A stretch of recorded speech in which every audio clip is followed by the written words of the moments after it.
ನೂರೈದು KG ಇರೋದು ಹಂಗೆ ನಿಂತಿರೋದ ಅಣ್ಣ ನಿಮ್ ಪಾಡಿ ನೀವು ಮಾಡಿ ಅಣ್ಣ ಅಡಿ ಎತ್ತಿ ಓಡುವ ಸ್ಪರ್ಧೆಯಲ್ಲಿ ಮುಗಿಸಿ ಬರುತ್ತಿರುವ ಸೋಮು ತಂಡದವರಿಗೆ ಹೃದಯದ ಧನ್ಯವಾದಗಳು, ಅಭಿನಂದನೆಗಳು.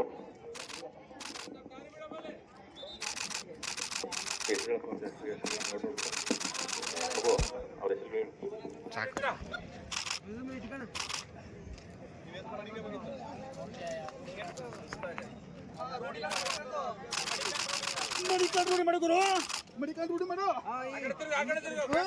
ಇನ್ನಕ್ಕೆ ಬಿಡ್ಬೇಕು, ಈ ಕಡೆ ತಿಳ್ಕೊಂಡ್ಬಿಡು. ನನಗೆ ಬಿಡಿಯೋಣ ಬಿಡಿಯೋಣ.